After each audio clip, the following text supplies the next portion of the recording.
हामी company act 2063 discussion गरिरहेको छौं र अहिलेसम्म हामीले च्याप्टर 5 सम्म कभर गरिसकेको छौं र अब यो अडियोमा हामी च्याप्टर 6 डिस्कस गर्न गइरहेको छौं र च्याप्टर 6 मा चाहिँ बोर्ड अफ डाइरेक्टर्स भन्ने टपिक छ है। सो कम्पनी एक्ट 2063 जुन अमेन्डमेन्ट भएको थियो 2074 मा, त्यसमा चाहिँ च्याप्टर 6 मा बोर्ड अफ डाइरेक्टर्स भन्ने टपिक छ र च्याप्टर 6 सेक्सन 86 बाट स्टार्ट हुन्छ। So let's discuss about chapter 6 र सेक्सन 86। सेक्सन 86 मा भनेको छ board of directors and number of directors. यो सेक्सन अन्तर्गत सेक्सन 86 कम्पनी एक्टले कतिजना बोर्ड अफ डाइरेक्टर्स हुनुपर्छ भनेर भनेको छ है।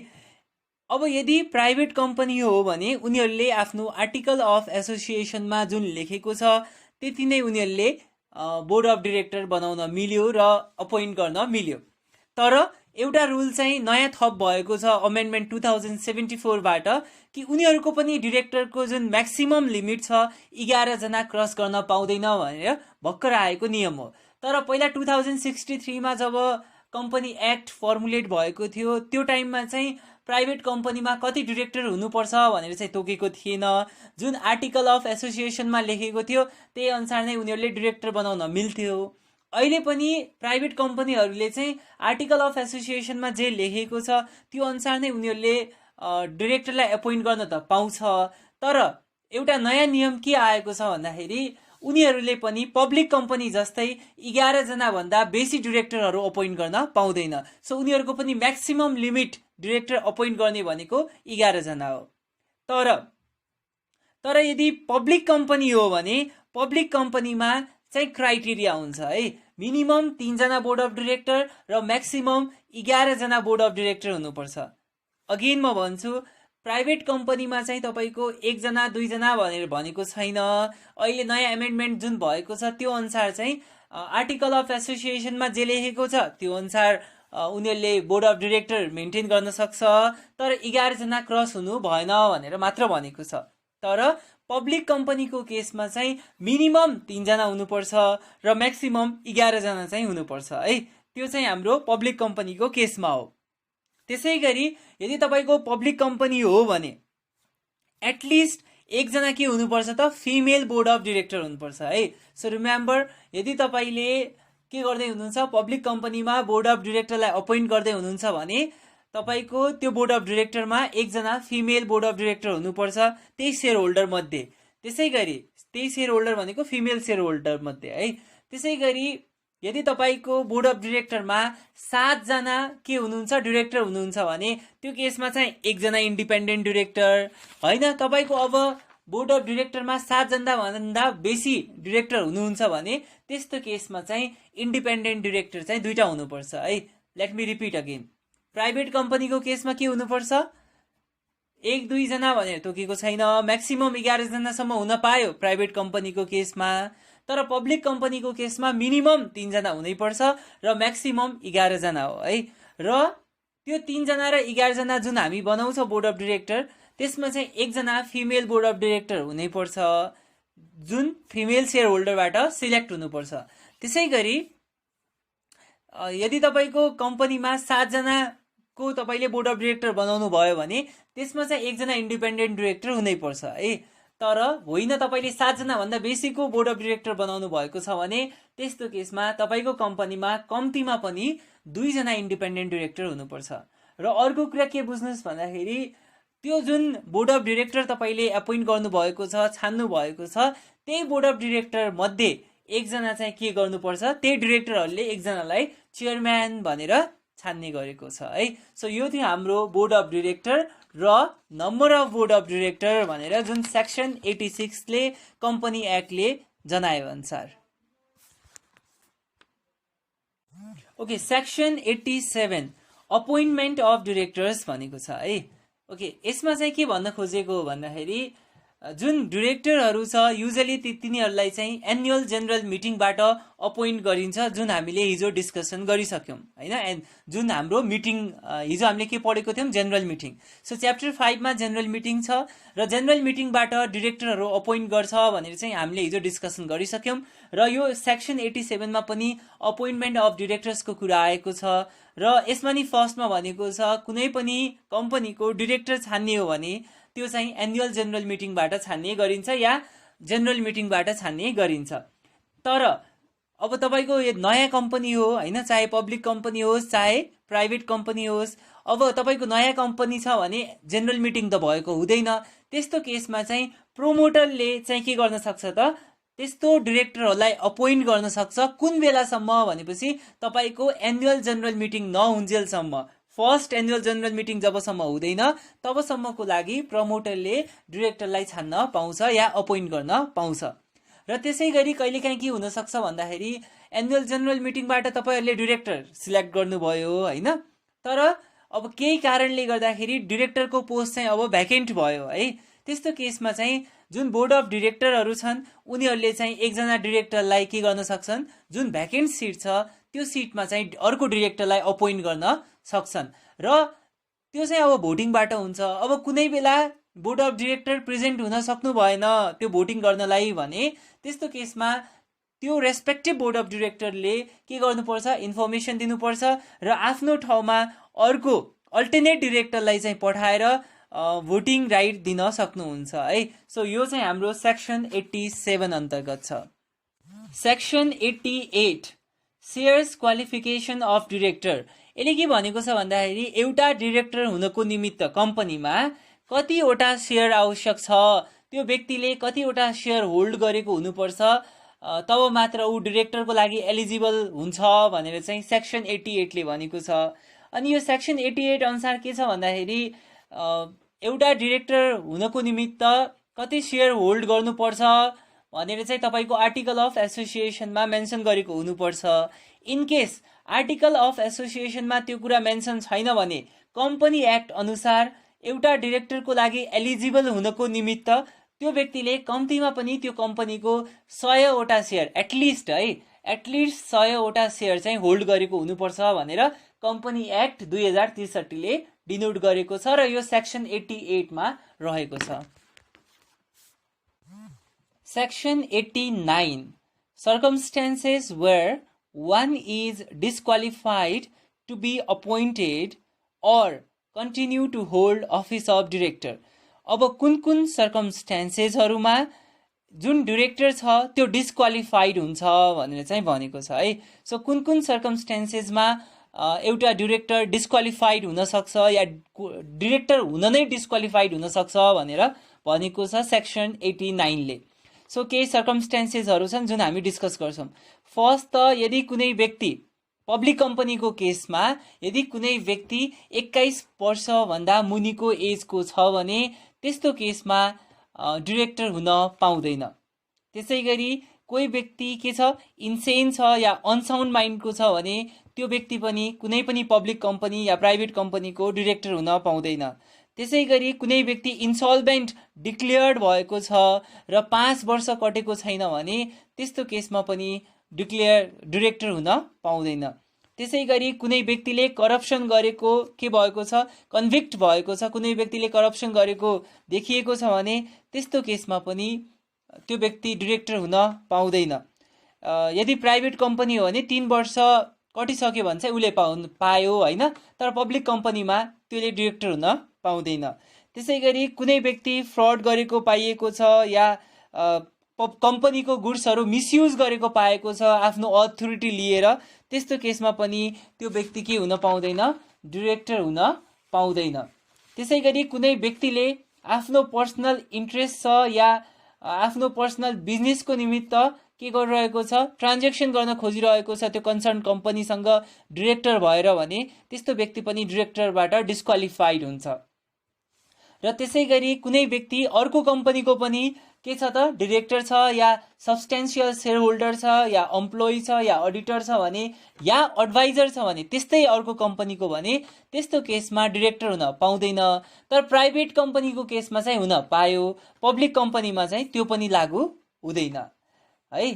त्यसै गरी अब एउटा यस्तो कन्डिसनहरू छ जुन केसमा शेयर होल्डरले पैसा तिर्नु बाँकी थियो होइन, तर उहाँले पैसा तिरेको छैन, ड्यू छ, त्यही पनि पेएबल ड्यू छ, पेएबल छ भने त्यस्तो केसमा पनि उहाँले शेयर के हुन पाउनुहुन्न त डिरेक्टर। सपोज तपाईँको शेयर होल्डरले तपाईँलाई कल मनी नै के गरेको छैन, फुल्ली पेड गरेको छैन भने त्यस्तो केसमा पनि उहाँ डिरेक्टर हुन पाउँदैन है।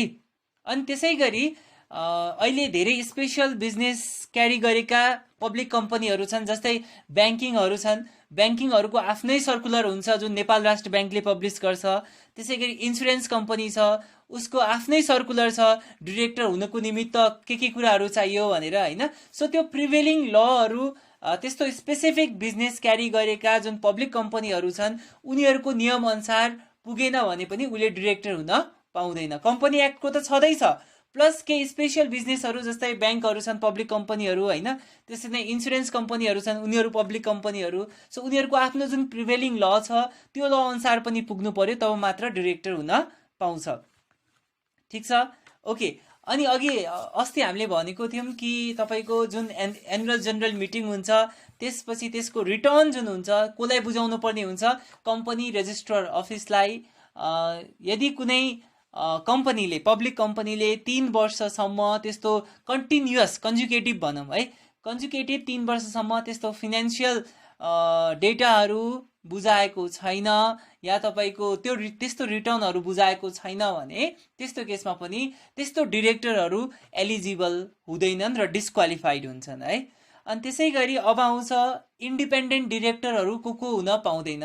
अघि हामीले के भनेको थियौँ, पब्लिक कम्पनीमा यदि 7 जना डिरेक्टर हुन्छ भने त्यस्तो केसमा 1 जना इन्डिपेन्डेन्ट डिरेक्टर हुनैपर्छ भन्ने नियम थियो।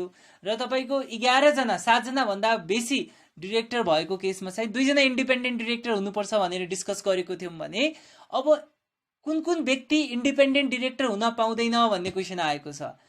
त्यसको लागि यदि कुनै व्यक्तिले त्यो कम्पनीको सेयर होल्ड गरेको छ भने त्यस्तो व्यक्ति इन्डिपेन्डेन्ट डिरेक्टर हुन पाउँदैन। त्यसै गरी कुनै व्यक्तिले ब्याचलर डिग्री अटेन गरेको छैन र त्यो फिल्डमा एटलिस्ट 10 इयर्सको एक्सपिरियन्स छैन भने त्यस्तो व्यक्ति पनि इन्डिपेन्डेन्ट डिरेक्टर हुन पाउँदैन। कुनै व्यक्ति जो त्यही कम्पनीको अफिसर हो, अडिटर हो, एम्प्लोइ हो भने त्यस्तो व्यक्ति पनि 3 वर्ष नकटुन्जेलसम्म के हुन पाउँदैन, त्यो कम्पनीको इन्डिपेन्डेन्ट डिरेक्टर हुन पाउँदैन। त्यसै गरी कोही व्यक्ति क्लोज रिलेटिभ छ त्यही कम्पनीको डिरेक्टरहरूको भने उनीहरू पनि के हुन पाउँदैन, इन्डिपेन्डेन्ट डिरेक्टर हुन पाउँदैन है। अनि अर्को कन्डिसन आएको छ, कुन कन्डिसनमा डिरेक्टरहरू के हुन्छ त आफै डिस्क्वालिफाइड हुन्छ भन्ने पनि आएको छ। अनि एउटा कन्डिसन कस्तो छ भन्दाखेरि तपाईँको जनरल मिटिङ गर्नुभयो र त्यहाँबाट एउटा के पास गर्नुभयो भन्दाखेरि स्पेसल रिसोल्युसन पास गर्नुभयो र त्यो स्पेसल रिसोल्युसनमा तपाईँले के भन्नुभएको थियो भन्दाखेरि जुन डिरेक्टर छ त्यसलाई रिमुभ गर्ने भन्ने तपाईँले स्पेसल रिसोल्युसन पास गरिदिनु भयो भने त्यस्तो केसमा डिरेक्टरहरू अटोमेटिकली जुन डिरेक्टरलाई तपाईँले रिमुभ गर्नुभएको थियो उहाँ चाहिँ अटोमेटिकली के हुनुहुन्छ, डिस्क्वालिफाइड हुनुहुन्छ। र त्यसै गरी कुनै डिरेक्टरले रेजिग्नेसन दिनुभएको छ र बोर्ड अफ डिरेक्टरले त्यसलाई एक्सेप्ट गरेको छ भने त्यस्तो केसमा पनि बिओडी के हुनुहुन्छ, अटोमेटिकली डिस्क्वालिफाइड हुनुहुन्छ। अनि अर्को कुरा कस्तो हुन्छ भन्दाखेरि कुनै पनि कोर्टले है, अदालतले के गर्यो, कुनै डिरेक्टरलाई डिसअनेस्टी या तपाईँको कुनै इन्टेन्सनली तपाईँको कम्पनीको नराम्रो गरेको देखेको छ भने, नराम्रो एक्टिभिटिजमा इन्भल्भ भएको पाएको छ भने त्यस्तो डिरेक्टरहरू पनि डिस्क्वालिफाइड हुन्छन्।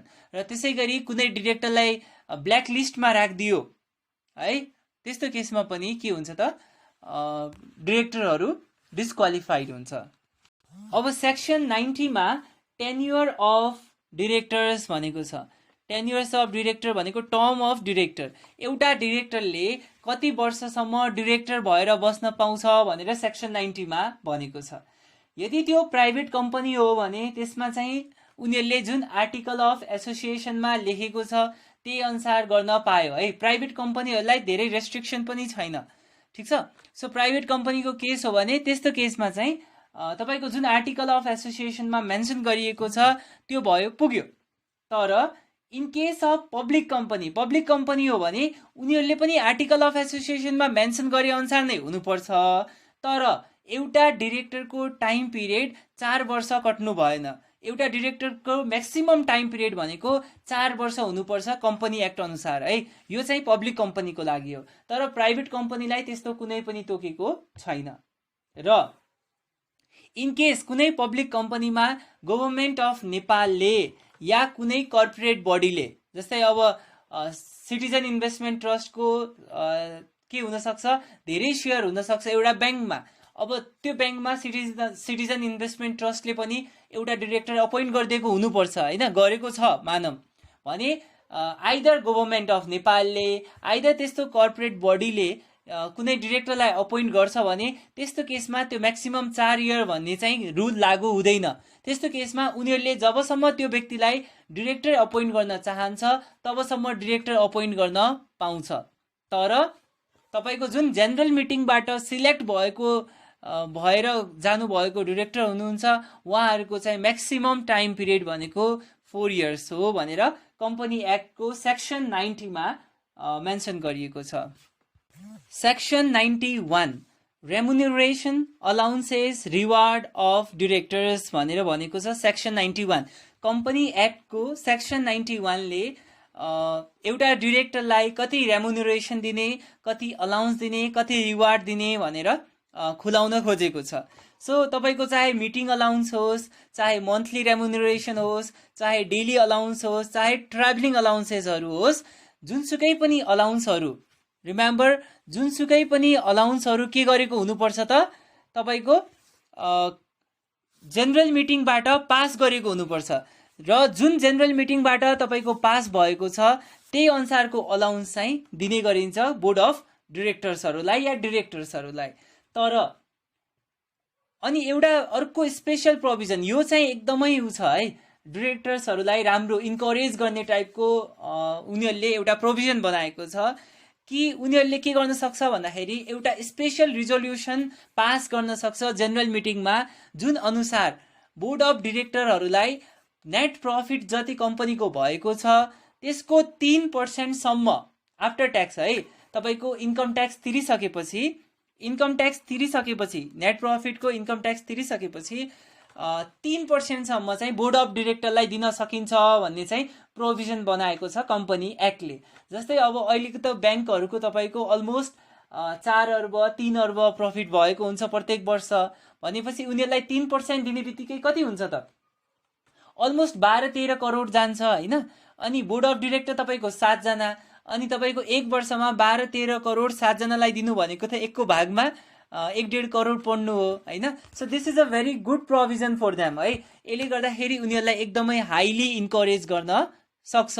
सो कम्पनी एक्टले के भनेको छ भन्दाखेरि meeting allowance, monthly remuneration, daily allowance, travelling allowance, अरू जुनसुकै टाइपको अलाउन्सहरू जुन छ त्यो चाहिँ तपाईँको जेनरल मिटिङमा डिटरमाइन हुन्छ भने इभन कम्पनीहरूले, पब्लिक कम्पनीहरूले एउटा नयाँ प्रोभिजन के गर्न सक्छ भन्दाखेरि तपाईँको त्यस्तो डिरेक्टरहरू जुनले फुल टाइम वर्क गरिरहेको छ कम्पनीमा त्यसमा चाहिँ उनीहरूलाई अलमोस्ट नेट प्रफिटको 3% सम्म चाहिँ दिन मिल्ने चाहिँ प्रोभिजन बनाएको छ कम्पनी एक्टको सेक्सन 91 ले। सेक्सन 92 डिस्क्लोजर बाई डिरेक्टर्स भनेको छ। सो सेक्सन 92 मा डिस्क्लोजर बाई डिरेक्टर्स छ। यसमा चाहिँ के हो भन्दाखेरि एकजना जुन डिरेक्टर भएर अपोइन्ट भइसक्नु भयो उहाँले 15 डेज भित्र है, नो लेटर देन 15 डेज होइन, उहाँले के गर्नुपर्छ भन्दाखेरि आफ्नो जुन इसेन्सियल इन्फर्मेसन हुन्छ कम्पनीलाई इफेक्ट गर्ने त्यो चाहिँ कम्तीमा 15 दिनभित्र चाहिँ उहाँले बुझाइसक्नु पर्ने हुन्छ रिटर्नमा है। जस्तै के कुरा हुनसक्छ भन्दाखेरि उहाँ डिरेक्टरको, जो मान्छे डिरेक्टर हुनुभएको छ उहाँको क्लोज रिलेटिभहरू चाहिँ तपाईँको कम्पनीको ट्रान्जेक्सनमा डिरेक्टली इन्भल्भ हुनुभएको छ कि छैन, जस्तै सेल्स एन्ड पर्चेज होइन, त्यस्तो या कन्ट्र्याक्टमा कोही व्यक्ति डिरेक्टली इन्भल्भ हुनुभएको छ भने त्यो कुरा पनि रिटर्नमा दिनु पर्यो। अब यहाँ क्लोज रिलेटिभ भनेको तपाईँको प्रमोटर हुन सक्नुहुन्छ या मोर देन 10% सेयर होल्ड गरेको व्यक्ति कोही इन्भल्भ छ भने त्यो कुरा पनि उहाँले खुलाइदिनु पर्यो।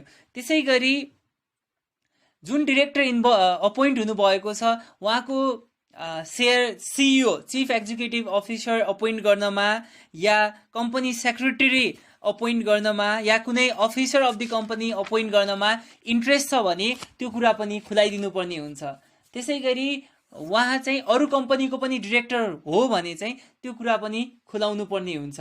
त्यसै गरी उहाँ चाहिँ त्यो कम्पनीको सेयर्स र डिबेन्चरमा कुनै डिल गर्दै हुनुहुन्छ भने त्यो कुरा पनि उहाँले खुलाइदिनु पर्ने हुन्छ है। त्यसै गरी यो सबै इन्फर्मेसन पाएको, अब कम्पनीलाई त इन्फर्मेसन दिनु पर्यो डिरेक्टरले, र कम्पनीले यो सबै इन्फर्मेसन पाएको 7 दिनभित्र कम्पनी रेजिस्ट्रार अफिसलाई सबमिट गर्नुपर्ने हुन्छ है। सो यो थियो हाम्रो section 92। Section 93 transaction with company in which director is involve भनेर सेक्सन 93 ले भनेको छ। अब जुन केसमा कम्पनीले ट्रान्जेक्सन गर्दाखेरि त्यसमा डिरेक्टर इन्भल्भ हुनुभएको छ त्यस्तो केसमा के भनेर कुरा गरेको छ सेक्सन 93 मा। अनि के भनेको छ भन्दाखेरि कुनै पनि पब्लिक कम्पनीले यस्तो सिग्निफिकेन्ट ट्रान्जेक्सन गर्न पाउँदैन जुनमा डिरेक्टर इन्भल्भ हुनुभएको छ या डिरेक्टरको क्लोज रिलेटिभ इन्भल्भ भएको छ या सब्सटेन्सियल सेयर होल्डर इन्भल्भ हुनुभएको छ without taking approval from general meeting भन्ने कुरा चाहिँ सेक्सन 93 ले भनेको छ। अब कुनै कम्पनीले पब्लिक कम्पनीले के गर्नु छ, ट्रान्जेक्सन गर्नु छ, र त्यो ट्रान्जेक्सन गर्दाखेरि तपाईँले त्यो ट्रान्जेक्सन कोसँग गर्नु छ भनेपछि आइदर डिरेक्टर अफ द कम्पनीसँग या त तपाईँको सब्सटेन्सियल सेयर होल्डर हुनुहुन्छ या त क्लोज रिलेटिभ छन् डिरेक्टरको भने त्यस्तो केसमा चाहिँ कुनै पनि कम्पनीले सिग्निफिकेन्ट ट्रान्जेक्सन गर्न पाउँदैन भनेको छ। तर पब्लिक कम्पनीको केस हो है। अब यहाँ अब सिग्निफिकेन्ट ट्रान्जेक्सन भनेको पनि खुलाइदिएको छ। सिग्निफिकेन्ट ट्रान्जेक्सन त्यसलाई भनिन्छ जुनमा तपाईँको 1 लाख एक्सिड हुन्छ या 5% of total assets of the company exceed हुन्छ। रिमेम्बर सिग्निफिकेन्ट ट्रान्जेक्सन भनेको 1 लाख हो या 5% of total assets of the company हो। जुन लेस हुन्छ त्यसलाई नै हामी सिग्निफिकेन्ट ट्रान्जेक्सन भनेर भन्छौँ हैन। त्यसै गरी यसमा चाहिँ रेन्टल ट्रान्जेक्सनलाई पनि इन्क्लुड गरेको छ जुन 1,20,000 या त्योभन्दा बढी एन्युअली भएको छ त्यस्तो ट्रान्जेक्सन गर्न पाउँदैन भनेको छ। तर इभन है, अब तर भन्ने चाहिँ तपाईँको सबैमा आउँछ। पहिला गर्न मिल्दैन भन्छ, त्यसपछि अगेन प्रोभाइडेड द्याट चाहिँ आइहाल्छ है। हरेक कम्पनी एक्टमा त्यो हुन्छ। अब फर्स्टमा त कुनै ट्रान्जेक्सन गर्न पाउँदैन जुनमा सिग्निफिकेन्ट ट्रान्जेक्सन हुन्छ भनेर तपाईँलाई भन्यो। त्यसपछि चाहिँ अगेन त्यहाँ लुप होल चाहिँ कहाँ राखिदिन्छ भन्दाखेरि प्रोभाइडेड द्याट अब तपाईँले के गर्न पाउनुहुन्छ भन्दाखेरि अब यो केसमा चाहिँ माथि भनेको कुरा एप्लाई हुँदैन भनेर पनि भनिदिएको छ। यदि तपाईँले कुनै प्रोपर्टीहरू एक्वायर गर्दै हुनुहुन्छ हैन, तर आफ्नै सब्सिडाइरी कम्पनीबाट जुन whole owned by holding company, तपाईँको होल्डिङ कम्पनीले त्यो सब्सिडाइरी कम्पनीलाई कम्प्लिटली अन गरेको छ भने त्यस्तो केसमा यो माथि भनेको कुराहरू लागू हुँदैन। त्यसै गरी अब होल्डिङ कम्पनीसँग सब्सिडाइरी कम्पनीले ट्रान्जेक्सन गर्नु छ भने त्यस्तो केसमा पनि यो कुरा लागू हुँदैन। र त्यसै गरी अब यो चाहिँ मेन कुरा हो, तपाईँले ट्रान्जेक्सन गर्दै हुनुहुन्छ र प्रिभेलिङ मार्केट प्राइसमा गर्दै हुनुहुन्छ भने त्यस्तो केसमा पनि माथि भनेको कुराहरू लागू हुँदैन भन्ने चाहिँ यो कम्पनी एक्टको सेक्सन 93 ले भनेको छ। भनेपछि तपाईँले ट्रान्जेक्सन गर्न पाउनु हुँदो रहेछ हैन। त्यो माथि भन्ने जेसुकै भने पनि यदि तपाईँले प्रिभेलिङ मार्केट प्राइसमा ट्रान्जेक्सन गर्दै हुनुहुन्छ भने त्यस्तो केसमा चाहिँ तपाईँले सिग्निफिकेन्ट ट्रान्जेक्सन पनि गर्न सक्नुहुन्छ सेक्सन 93 ले भने अनुसार। Section 94 directors to make disclosure in shares. अब सेक्सन 94 मा चाहिँ तपाईको directors to make disclosures in share. अघि पनि डिरेक्टरले डिस्क्लोजर गर्नुपर्छ भन्ने थियो, तर त्यसमा शेयर भन्ने कुरा हैन, त्यहाँ क्लोज रिलेटिभहरूको कुराहरू पर्सनल इन्ट्रेस्टको कुराहरू आइरहेको थियो भने यसमा चाहिँ शेयर सम्बन्धी डिस्क्लोजर गर्नुपर्छ एउटा डिरेक्टरले भनेर भनेको छ सेक्सन 94 मा। यसमा के भनेको छ भन्दाखेरि यदि कुनै व्यक्ति डिरेक्टर भएर अपोइन्ट हुन्छ कुनै पनि पब्लिक कम्पनीको भने त्यस्तो केसमा चाहिँ उहाँले सेयर र डिबेन्चर होल्ड गर्नुभएको छ, सेयर वा डिबेन्चर या सेयर र डिबेन्चर होल्ड गर्नुभएको छ त्यो कम्पनीको भने त्यस्तो केसमा चाहिँ उहाँले के कुराहरू प्रोभाइड गर्नुपर्छ भनेपछि तपाईँले उहाँले कुन टाइटलमा detail of his or her title है त्यो सेयरमा भएको टाइटलहरू के गरिदिनुपर्छ डिस्क्लोज गरिदिनुपर्छ। त्यसै गरी कतिवटा सेयर उहाँले लिनुभएको छ र कुन क्लासमा, जस्तै अर्डिनरी क्लास हो कि प्रिफरेन्स क्लास हो कि त्यो सबै कुराहरू उहाँले खोलिदिनुपर्छ। कति टोटल अमाउन्टको सेयर उहाँले होल्ड गर्नुभएको छ होइन, त्यसै गरी डिभेन्चरहरू कति लिनुभएको छ, यो सबै कुराहरू उहाँले के गरिदिनुपर्छ डिस्क्लोज गरिदिनुपर्छ। ठिक छ। र त्यसै गरी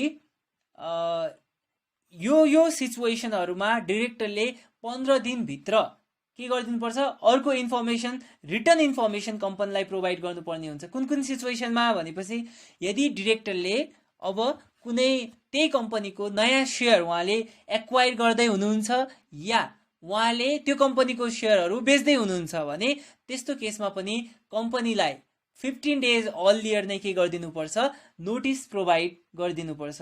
र त्यसै गरी उहाँले कसैलाई आफ्नो प्लेसमा अथोरिटी कसैलाई असाइन गर्दै हुनुहुन्छ भोटिङ राइटहरू भने त्यस्तो केसमा पनि त्यो डिरेक्टरले 15 डेज अर्लियर कम्पनीलाई के गरिदिनु पर्ने हुन्छ नोटिस गरिदिनु पर्ने हुन्छ।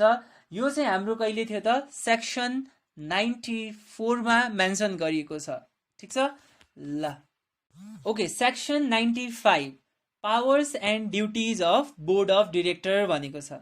अनि यो अनुसार कस्तो छ भन्दाखेरि एउटा जुन बोर्ड अफ डिरेक्टर छ उहाँलाई चाहिँ कति पावर र उहाँलाई के ड्युटीहरू छ भनेर चाहिँ कम्पनी एक्टको सेक्सन 95 मा डिस्कस गरिएको छ। यसमा के भनिएको छ भन्दाखेरि फर्स्ट त तपाईँको जुन आर्टिकल अफ एसोसिएसनमा लेखिएको छ र जुन जेनरल मिटिङबाट पास भएको छ त्यही अनुसार पावर एन्ड ड्युटिज हुन्छ भनेर फर्स्टमा क्लियरली भनेको छ। त्यसै गरी यसमा के पनि भनिएको छ भन्दाखेरि जो पनि डिरेक्टर हुनुहुन्छ कम्पनीको उहाँले चाहिँ कम्पनीको सबै ट्रान्जेक्सनहरू म्यानेज गर्न सक्नुहुन्छ र आफ्नो पावरहरू युज गरेर कलेक्टिभली पावर युज गरेर त्यो ट्रान्जेक्सनहरूलाई म्यानेज गर्ने मोनिटर गर्ने सबै कुरा उहाँले गर्न सक्नुहुन्छ भन्ने चाहिँ छ। तर सबैले डिरेक्टरहरू कलेक्टिभली गर्न सक्छन् है, एकजनाले गर्ने होइन, त्यस्तो केसमा चाहिँ कलेक्टिभली गर्ने भन्ने कुरा चाहिँ आएको छ। त्यसै गरी कुनै पनि पब्लिक कम्पनीको डिरेक्टरले आफ्नो बेनिफिट हुने गरी कुनै पनि काम गर्न पाउने छैन भन्ने चाहिँ सेक्सन 95 ले भनेको छ है। कुनै पनि पब्लिक कम्पनीको डिरेक्टरले चाहिँ आफूलाई बेनिफिट हुने गरी है कुनै पनि कार्य गर्न पाउने छैन। यदि त्यस्तो हो भने एप्रुभल लिएर गरे अलग कुरा हो, स्पेशल रेसोल्युसन पास गरेर गर्दै हुनुहुन्छ भने अलग कुरा हो। तर कुनै पनि पब्लिक कम्पनीको डिरेक्टरले आफूलाई बेनिफिट हुने गरी कुनै पनि कार्य गर्न पाउने छैन। तर प्राइभेट कम्पनीको केसमा यो कुरा लागू हुने छैन भनेर अझ कम्पनी एक्ट 2063 ले नै भनेको छ। प्राइभेट कम्पनीमा बोर्ड अफ डिरेक्टरले आफूलाई बेनिफिट हुने काम गर्न पायो, तर पब्लिक कम्पनीमा त्यो पाउँदैन। त्यसै गरी प्राइभेट कम्पनीमा चाहिँ जुन बोर्ड अफ डिरेक्टर छन् व्यक्तिहरू उनीहरूले कुनै एक व्यक्तिलाई चाहिँ के गर्न सक्छन् त सबै अथोरिटी दिन सक्छन्, डेलिगेट गर्न सक्छन्, चाहे त्यो एम्प्लोइ होस् चाहे जो आफै मध्ये होस् होइन, उनीहरूले एकजनालाई तोकेर सबै अथोरिटी डेलिगेट गरेर पावर दिन सक्छन् भन्ने पनि यो कम्पनी एक्टले भनेको छ।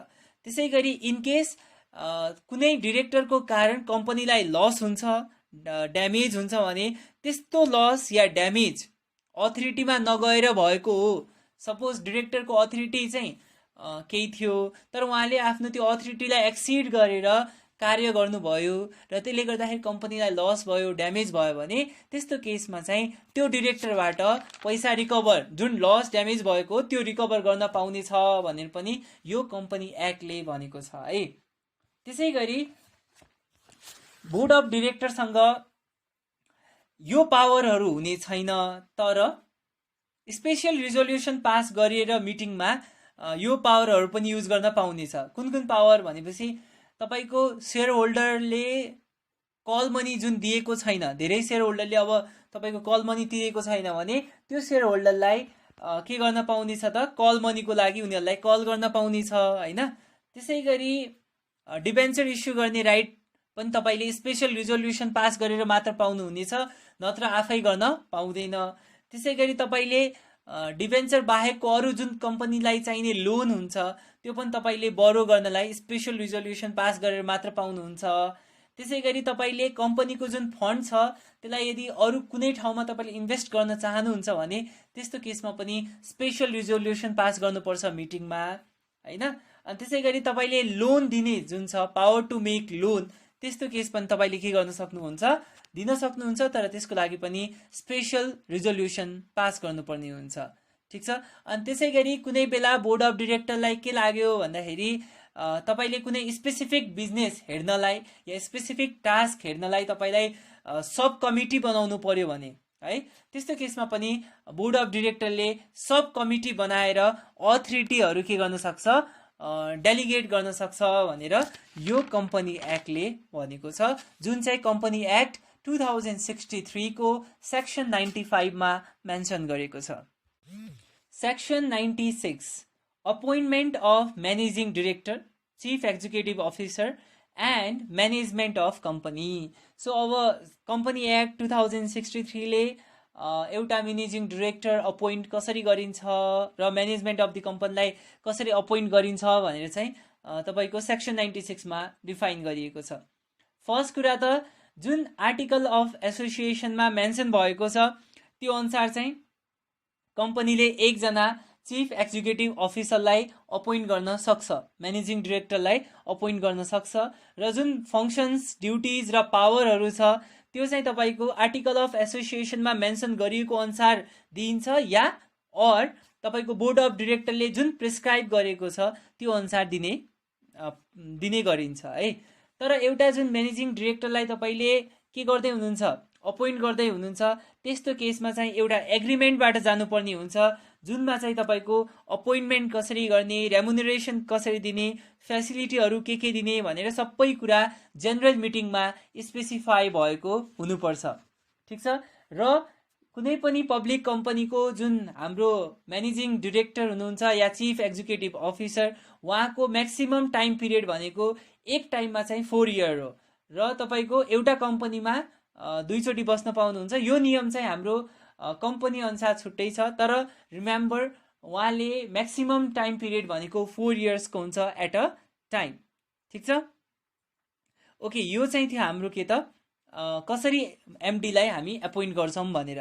त्यसै गरी बोर्ड अफ डाइरेक्टरले चाहेको टाइममा चाहिँ उहाँहरूले त्यस्तो सीईओ लाई चाहिँ उहाँको पावर, ड्यूटीज र फंक्शनबाट डिस्चार्ज पनि गर्न पाउँछ भनेर चाहिँ हाम्रो कम्पनी एक्टले भनेको छ है।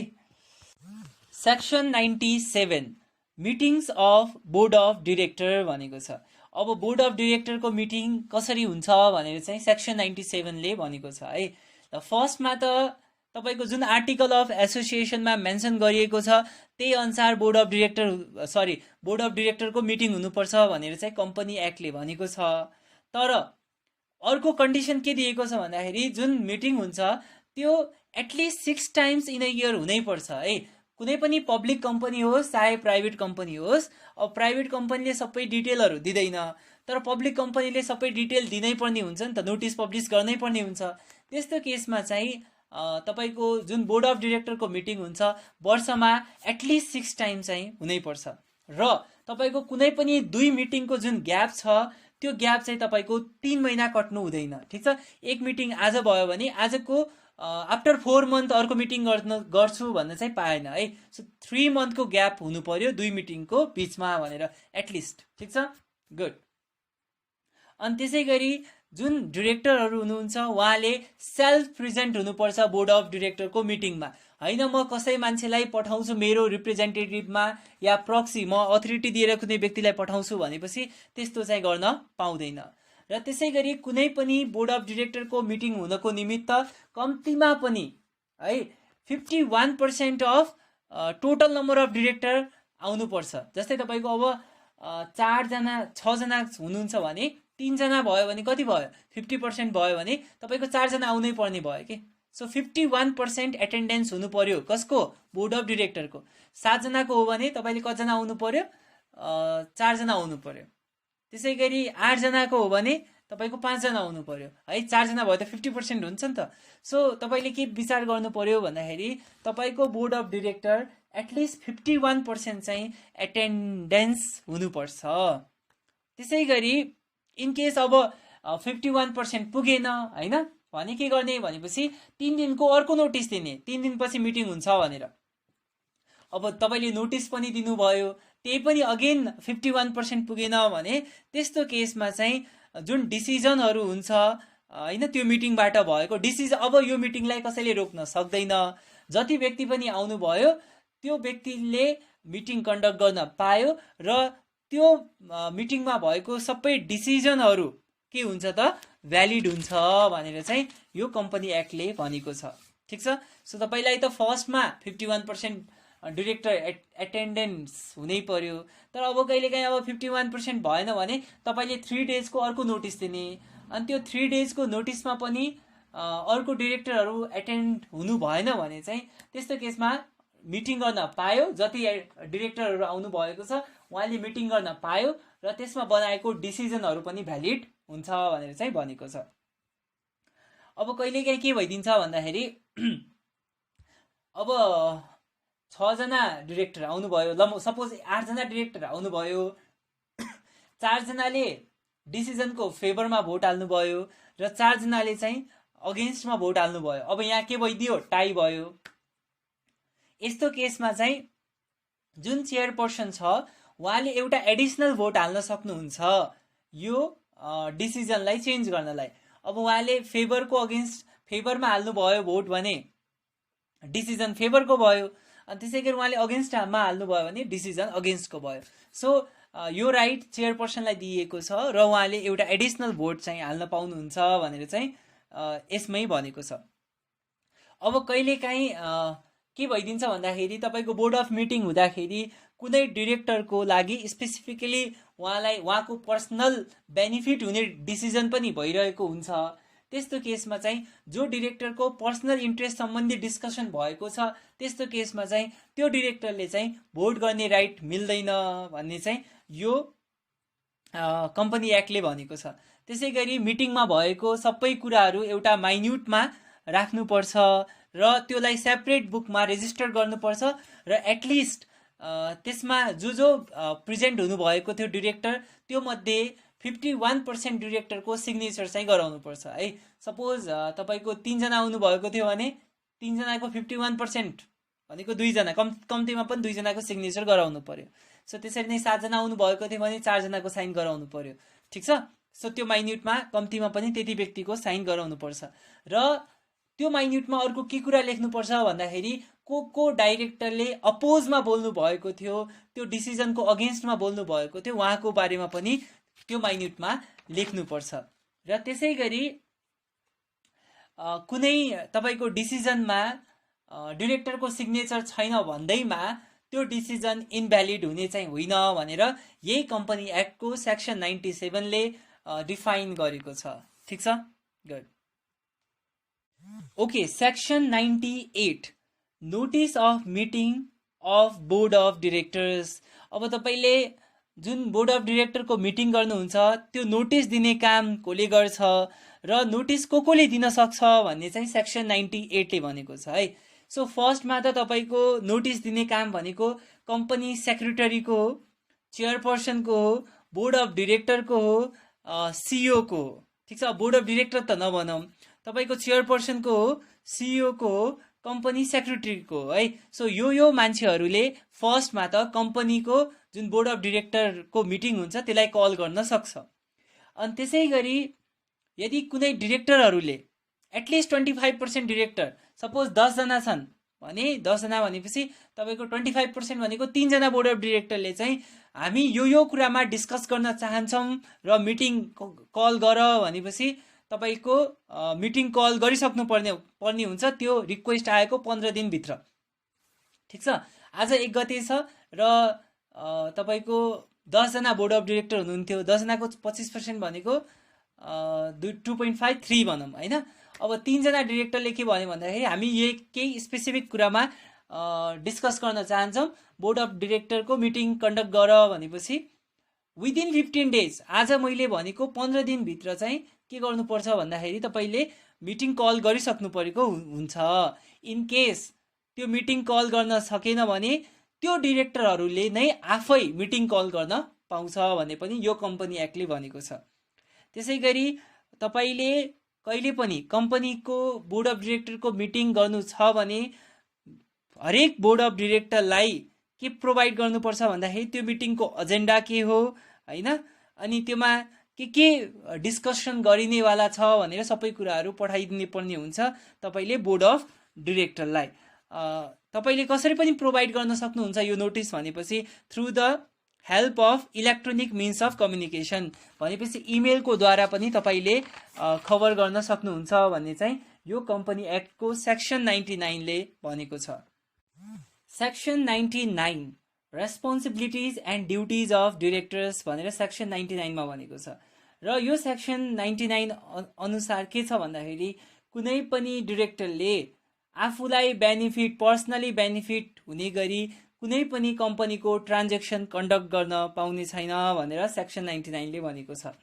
त्यसै गरी यदि कुनै डिरेक्टरले आफ्नो पर्सनल बेनिफिट हुने गरी कुनै पनि ट्रान्जेक्सन गरेको पाइयो भने त्यस्तो डिरेक्टरलाई के गर्न सकिन्छ त, त्यो सबै लसहरू त्यो डिरेक्टरबाट लिन सकिन्छ, रिकभर गर्न सकिन्छ भन्ने पनि यही कम्पनीको सेक्सन 99 अनुसार भनेको छ। त्यसै गरी अर्को के भनेको छ भन्दाखेरि कुनै पनि डिरेक्टर, पब्लिक कम्पनीको डिरेक्टर एपोइन्ट गर्दाखेरि एउटा शपथ चाहिँ लिनुपर्छ डिरेक्टरले, के को भन्दाखेरि सेक्रेसी र अनेस्टीको शपथ चाहिँ दिलाउनु पर्छ भनेर पनि कम्पनी एक्टको सेक्सन 99 ले डिफाइन गरेको छ।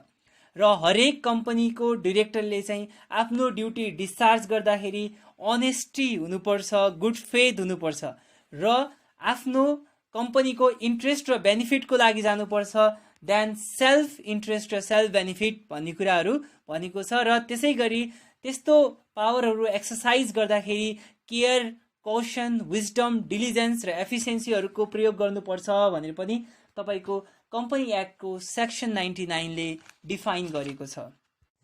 सेक्सन 100 डिस्क्लोजर अबाउट सेक्युरिटिज, यदि कुनै पनि पब्लिक कम्पनी नभनौँ, कुनै पनि कम्पनीको यदि तपाईको सेयर र डिबेन्चरहरू कहाँ छ त, लिस्टेड भएको छ स्टक एक्सचेन्जमा भने त्यस्तो केसमा चाहिँ इट इज द ड्युटी है, यो ड्युटी हो तपाईको कम्पनीको कि तपाईहरूले आफ्नो सेयर र डिबेन्चरको बारेमा इन्फर्मेसन टाइम टु टाइम त्यस्तो स्टक एक्सचेन्जहरूलाई प्रोभाइड गरिराख्नुपर्छ, डिस्क्लोजर गरिराख्नुपर्छ भनेर कम्पनी एक्टको सेक्सन 100 मा डिफाइन गरेको छ।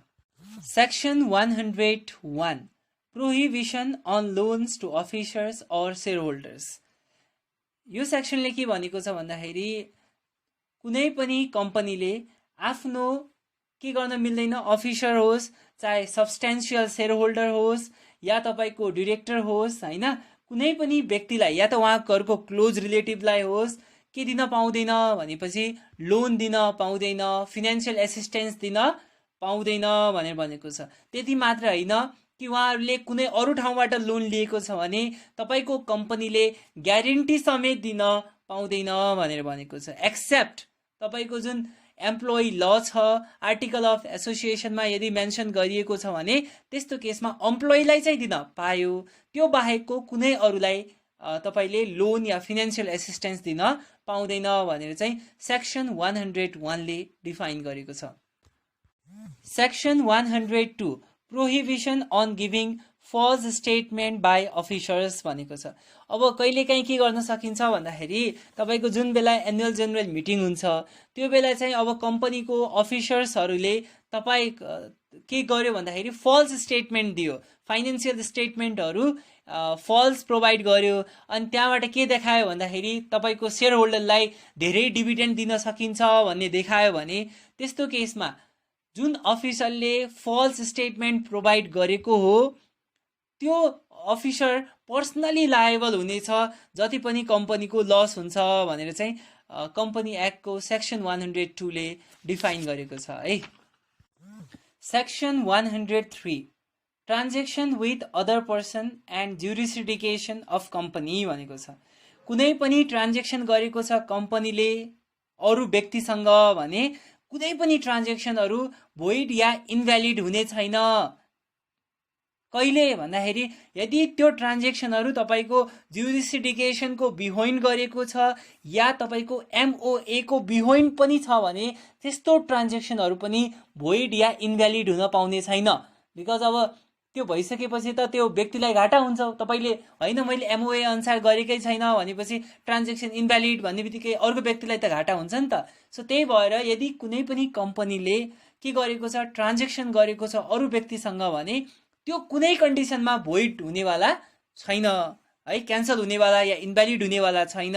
इभन तपाईँको त्यो ट्रान्जेक्सन बिहोइन्ड MOA भएको छ या ज्युरिसडिकेसन भएको छ भने पनि त्यो ट्रान्जेक्सन भोइड हुँदैन भनेर चाहिँ भनेको छ। इभन कुनै पनि डिरेक्टरको अफिसरको ड्युटी हो कि उनीहरूले आफ्नो ट्रान्जेक्सनलाई MOA र AOA भित्र गर्नुपर्छ।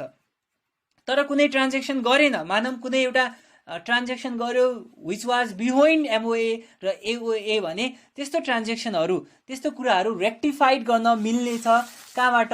एनुअल जनरल मिटिङबाट भनेर पनि भनेको छ। र कुनै त्यस्तो ट्रान्जेक्सन भएको छ जुन MOA र AOA को बिहोइन्ड छ भने ट्रान्जेक्सन चाहिँ भोइड हुँदैन।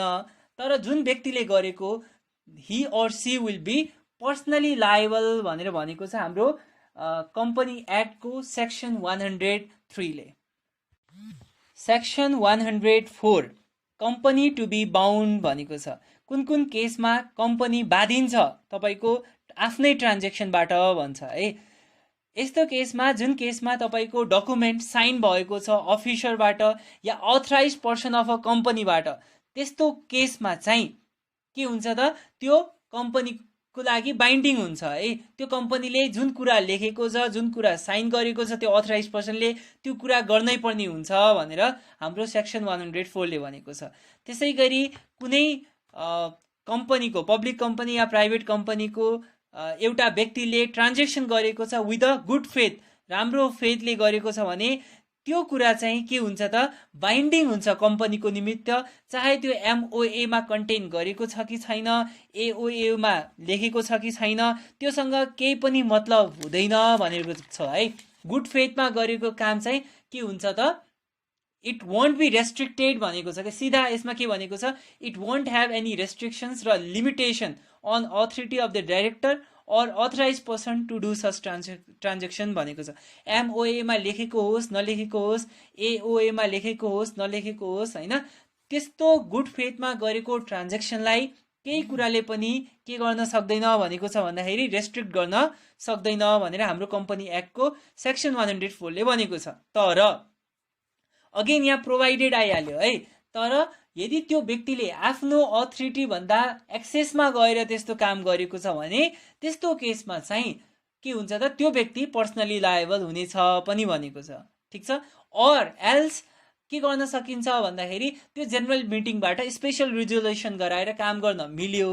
तर फर्स्टमा त भनेको छ गुड फेथबाट गरेको के कुरालाई केहीबाट रोक्न मिल्दैन भनेर भन्यो होइन। तर उसले आफ्नो जुन अधिकारको सीमा थियो त्यहाँसम्म गएर गरेको हो भने चाहिँ केहीले रोक्न मिलेन भनेर भनेको छ। तर कुनै बेला अब आफ्नो अधिकारको सीमा जुन अथोरिटी हो त्योबाट एक्सेस गएर गरेको छ भने त्यस्तो केसमा चाहिँ पर्सनली लायबल हुनुपर्छ। और के गर्न मिल्छ भन्दाखेरि जेनरल मिटिङमा गएर स्पेशल रिजोल्युसन पास गरेर त्यो अधिकार दिन मिल्छ पनि भनेको छ है। त्यो चाहिँ 100 सेक्सन 104 मा डिफाइन गरेको छ। Section 105 restriction on authority of directors. So अब डिरेक्टरको अथोरिटीलाई कहाँ रेस्ट्रिक्ट गरिएको छ भनेको छ। यदि कुनै बोर्ड अफ डिरेक्टर पब्लिक कम्पनीको बोर्ड अफ डिरेक्टरले होइन और प्राइभेट कम्पनीको बोर्ड अफ डिरेक्टरले कुनै ब्याङ्क एन्ड फाइनेन्सियल इन्स्टिट्युसनबाट लोन लिएको छ भने यो कुराहरू गर्न पाउँदैन अनलेस उहाँहरूले स्पेशल रिजोल्युसन पास गरेको छ जेनरल मिटिङबाट। कुन कुन कुरा गर्न पाउँदैन without passing the special resolution from general meeting भनेपछि सेलिङ, डोनेटिङ, गिफ्टिङ, लिजिङ और अदरवाइज डिस्पोजिङ मोर देन 75% अफ के गर्ने undertaking being operated by it. So उहाँले के बेच्न पाउँदैन भनेपछि सेलिङ गर्न पाएन, डोनेट गर्न पाएन, गिफ्ट गर्न पाएन, लिजिङ गर्न पाएन होइन, या 75% भन्दा बेसी चाहिँ अन्डरटेकिङ जुन भएको थियो कम्पनीबाट त्यो चाहिँ उहाँले सेल गर्न पाएन, डोनेट गर्न पाएन, गिफ्ट गर्न पाएन, लिज गर्न पाएन। कति पर्सेन्ट? 75% अर मोर है। त्यसै गरी पेड अफ क्यापिटल एक्सिड हुने गरी, पेड अफ क्यापिटल र फ्री रिजर्भहरू एक्सिड हुने गरी लोन लिन पाउने छैन भनेर पनि भनेको छ। त्यसै गरी यदि कन्ट्रिब्युसन गर्नु छ, डोनेसन गर्नु छ, गिफ्ट गर्नु छ भने 50,000 भन्दा बेसी, 50,000 भन्दा बेसी एउटा फाइनेन्सियल इयरमा, या त 3 वर्षको जुन एभरेज नेट प्रफिट छ कम्पनीको त्यसको 1%। रिमेम्बर 50,000 भन्दा बेसी या एभरेज नेट प्रफिट 3 वर्षको कम्पनीको जुन छ त्यो भन्दा बेसी चाहिँ गर्न पाउने छैन पनि भनेको छ है। त्यसै गरी यो एक्ट अनुसार के भनेको छ, अगेन लास्टमा त प्रोभाइडेड आइहाल्छ है, हरेक कुरामा गर्न पाउने छैन भनिदिन्छ माथि, तर लास्टमा अगेन गर्न पाउँछ। कुन केसमा भनेपछि यदि कुन कन्डिसन, कुनमा बाइङ सेलिङ भइरहेको छ भनेपछि प्रिभेलिङ ल, प्रिभेलिङ मार्केट प्राइसमा सबै कुराहरू भएको छ भने, एकदम ट्रान्सप्यारेन्सी छ र मार्केट प्राइसमै बाइङ सेलिङ भइरहेको छ भने त्यस्तो केसमा माथि भनेको कुरा लागू हुने छैन भनेर अगेन यहाँ भनिसक्यो। ठिक छ। Section 106 validity of x already done भनेको छ। अब कहिलेकाहीँ यस्तो हुन्छ नि, कुनै ट्रान्जेक्सन गर्यो डिरेक्टरले होइन, अनि त्यो बेला चाहिँ उहाँले एक्टहरू, एमओएहरू, एओएहरू चाहिँ के गर्नुभएको थिएन, कम्पाइल गर्नुभएको थिएन, तर त्यो ट्रान्जेक्सन उहाँले पर्फर्म गरिसक्नुभयो। तर पछि गएर के थाहा भयो भन्दाखेरि त्यो ट्रान्जेक्सनहरू, त्यो एक्सनहरू चाहिँ कम्पनी एक्ट अनुसार कम्पाइल गरिएको थिएन या एमओए अनुसार कम्पाइल गरिएको थिएन भनेर आइडेन्टिफाई भयो भने पनि त्यो एक्टहरू के हुने छैन, इनभ्यालिड हुने छैन। त्यो सबै एक्टहरू, गरेको एक्टहरू पनि अटोमेटिकली भ्यालिड नै रहने छ भनेर सेक्सन 106 ले पनि भनेको छ है। त्यसै गरी सेक्सन 107 ले चाहिँ registers of director and company secretary भनेको छ।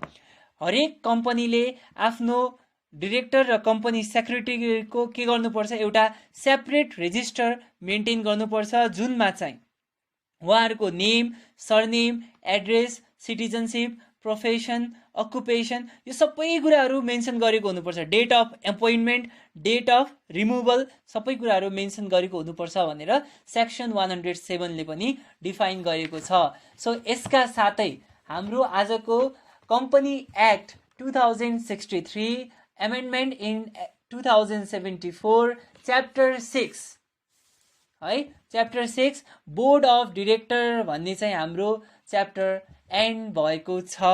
ठिक छ, थ्याङ्क यू भेरी मच। हामी कम्पनी एक्ट 2000